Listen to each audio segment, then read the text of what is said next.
I felt like Hollywood is just spineless, en masse. And it really felt like, oh, this is a really clear indication that we're not the cool club anymore. This war on jokes must end. Will Smith didn't get kicked out of the Oscars for going Ike Turner on Chris, but Kevin Hart got kicked out of hosting it for a joke. Who are these people who say cancel culture isn't a real thing? Just among comedians who've gotten fired and lost gigs for exercising their freedom of expression, the toll is high. Let's be real for a second. That Oscar slap wasn't just some wild celebrity moment that the internet memed into oblivion. It was a flashing neon sign screaming Hollywood has completely lost the plot. And not just because somebody walked up on stage and hit a comedian over a joke like we're living in a middle school cafeteria with a red carpet. It was the reaction after that made it 10 times worse. The standing ovation, the let's all pretend this is normal energy. The spineless clapping like trained seals vibe that told everyone watching, yeah, we'll excuse anything as long as it's the right person doing it. If you're here for the full breakdown, hit like and subscribe right now. Seriously, it helps the channel a ton. And stick around because this whole mess is bigger than one slap.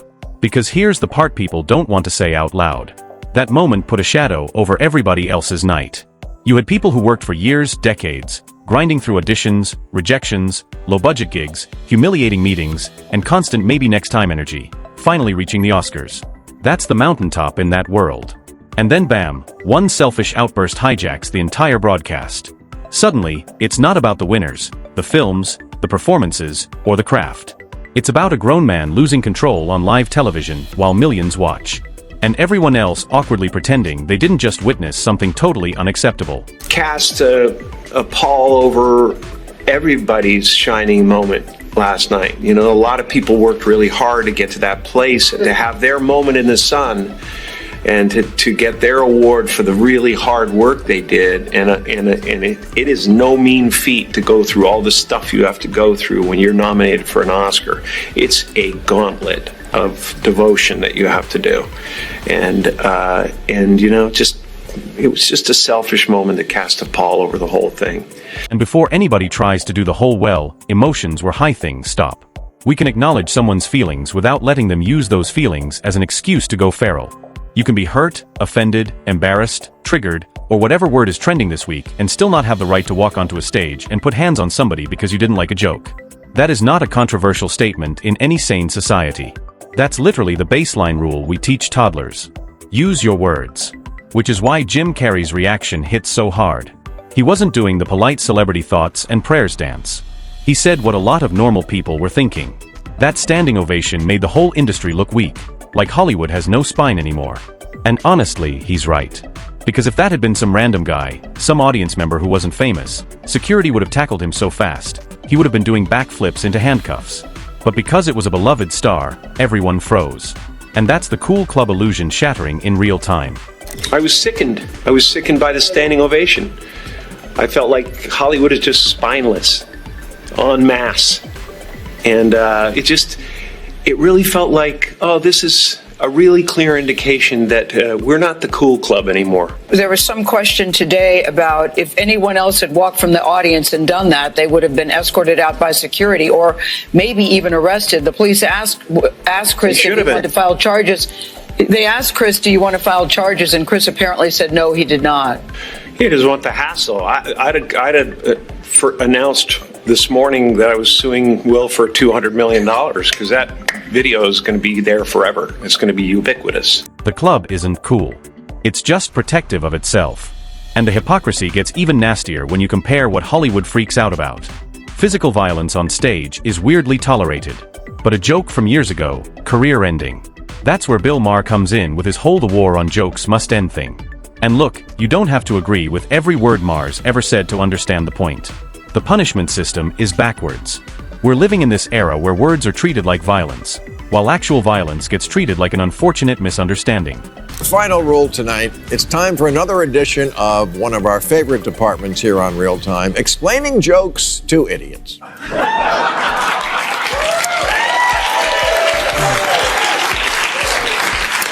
Where as a public service, I break down jokes for the humor impaired.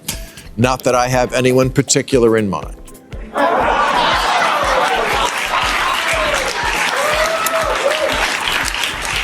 Now, I know we're all sick of talking about the slap, but I'm sorry, one more thing needs to be said. Comedians have been under attack for quite some time, and I need to stick up for my tribe. This war on jokes must end. Let's talk about the Kevin Hart example for a second, because it's the clearest illustration of the clown world we're in. The guy loses a hosting gig over jokes from the past. Not because he committed a crime. Not because he hurt someone physically. Not because he stole or cheated or assaulted anybody. Words. Old jokes. Meanwhile, the Oscars had a moment where a comedian gets smacked on live TV. And the show basically just keeps rolling. Like, anyway, best cinematography. Make that make sense. Will Smith didn't get kicked out of the Oscars for going Ike Turner on Chris, but Kevin Hart got kicked out of hosting it for a joke. Who are these people who say cancel culture isn't a real thing? Just among comedians who've gotten fired and lost gigs for exercising their freedom. This is the part where people love to jump in and say cancel culture isn't real. Okay. Then what do we call it when comedians lose tours, lose specials, lose sponsorships, lose hosting gigs, and lose entire careers because a mob decides their joke didn't pass the latest purity test? What do we call it when people publicly pressure companies to drop someone until the company caves, even if the offense is clearly being twisted on purpose? If you don't like the word cancel, fine. Call it social punishment culture. Call it digital exile. Call them online tribunals. Whatever helps you sleep at night. But don't pretend it's imaginary when the receipts are everywhere.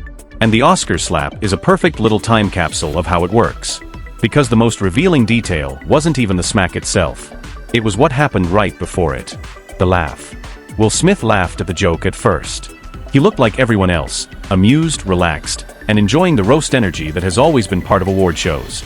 Then he glanced over. He saw Jada's face, and suddenly his entire body language changed. And importantly, Chris's joke was received as funny. As evidenced by the audience and Will Smith laughing.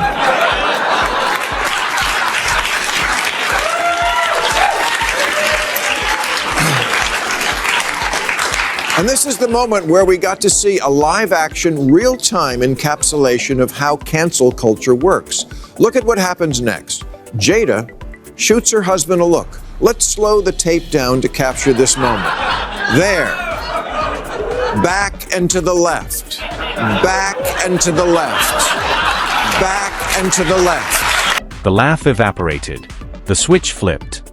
And within seconds, he wasn't reacting to the joke anymore. He was reacting to the social pressure in the room. The look, the silent, you better do something. The moment where the vibe becomes, your initial reaction was wrong.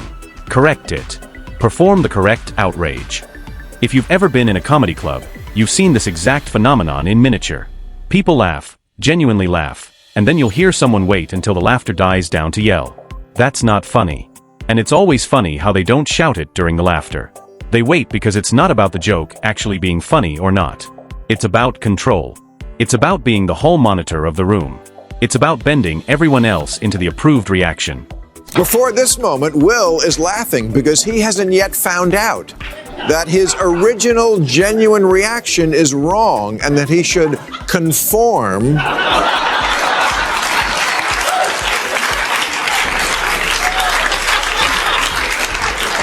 to a different view. And he's the one who's being manly? I've seen the same syndrome happen in comedy clubs. Woke hecklers who literally have to wait for the laughter to die down before they yell, "That's not funny!" And this is where things get dangerous. Not dangerous like words or violence, but dangerous like we're training society to reward intimidation. Because if the rule becomes, if you don't like a joke, you can punish the comedian, then comedy dies. Not because comedians can't be funny anymore, but because they can't take risks. And comedy without risk is just corporate small talk. It's the verbal version of plain oatmeal. No spice, no flavor, no point. And Bill Maher's breakdown of the G.I. Jane joke is important because it highlights the other massive problem. People pretending not to understand humor on purpose. Chris Rock made a quick off-the-cuff comparison. G.I. Jane 2, a pop culture reference, a shaved head comparison. That's it. But suddenly it gets treated like this targeted act of cruelty. Like Rock walked onto that stage with a villain monologue and a PowerPoint presentation titled How to Destroy Jada Pinkett Smith. Come on. 7. And then Chris made what in the business is known as a some is like some other joke. He said to Jada Smith, "Jada can't wait for G.I. Jane 2, recalling the late 90s movie starring Demi Moore. That's it. That's the joke. You remind me of some other beautiful, buzz-cutted movie star. It wasn't an alopecia joke any more than the one about the chicken crossing the road is about bird flu." And here's what always gets lost in these debates. If we judge comedy only by the most offended interpretation possible, then no joke is safe ever, because you can always take something and twist it into a crime if you try hard enough. You can always say, well, what you really meant was, and then assign intentions to someone like you can read minds. That's not justice. That's fanfiction. Also, let's not ignore the fact that roast culture has been baked into Hollywood forever. These award shows have always included celebrities getting teased. Regina Hall and Amy Schumer joked around that same night. People got poked at. That's the deal. You're rich. You're famous. You live a life most humans can't even imagine. The trade-off is once in a while a comedian makes a joke about you on TV, and you smile like a grown-up. Not an insult, although insult humor is also a staple of comedy. And in fact, an example of insulting someone's looks was on display that night when Regina Hall said, "We've been dealing with COVID for 2 years. It's been really hard on people." And Amy Schumer said, "Yeah, just look at Timothée Chalamet," and they cut to J.K. Simmons.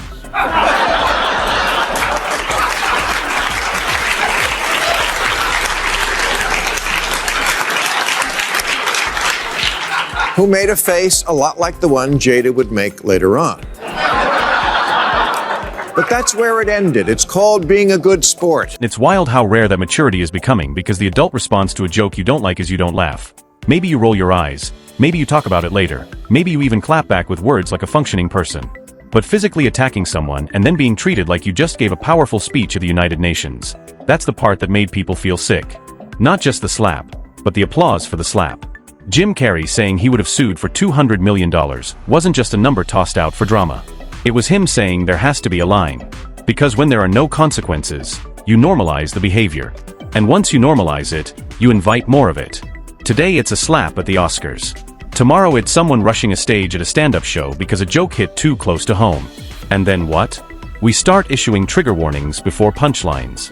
Do comedians need security escorts like they're performing in a war zone? Here's where it gets even more absurd. The same people who insist comedy should never punch down will still cheer when the mob punches a comedian into unemployment. The same people who preach empathy will have none for the person being publicly dragged. And the same industry that claims it's all about art and expression becomes weirdly authoritarian the second the expression doesn't match the approved script. But that was not a good moment. It cast a pall over everybody's shining moment last night. You know, a lot of people worked really hard to get to that place and to have their moment in the sun and to get their award for the really hard work they did. And it is no mean feat to go through all the stuff you have to go through when you're nominated for an Oscar. It's a gauntlet of devotion that you have to do. And you know, it was just a selfish moment that cast a pall over the whole thing. That's why the Hollywood is collapsing idea resonates with so many people. Not because movies are going to stop being made tomorrow morning, but because Hollywood's cultural influence is fading. People don't trust it. People don't see it as aspirational anymore. It used to be the place that made fun of the powerful. Now it feels like the place that protects the powerful. As long as they're on the correct team, someone who reacts with violence. You can't keep demanding everyone be sensitive while rewarding someone who reacts with violence. You can't keep pretending you're champions of free speech while treating comedians like landmines that need to be defused. And before someone says, "So you're saying people should never be offended?" No, people get offended. That's life. The world is not a padded room. The point is, offense is not an emergency. Being offended is not a blank check to punish other people. You don't get to rewrite the rules of civilized behavior because you didn't like a joke. Uncomfortable truths without tearing each other apart. And when you choke that off, you don't create a kinder culture. You create a more fragile one.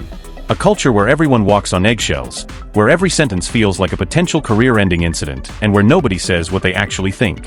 And if you think that leads to progress, I've got a bridge to sell you.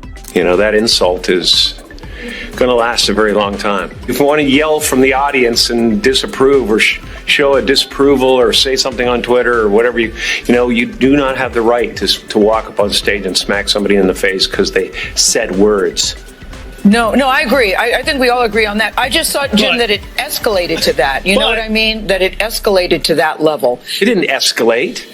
It came out of nowhere because Will has something going on inside him that's frustrated, and I wish him the best. I really do. I don't.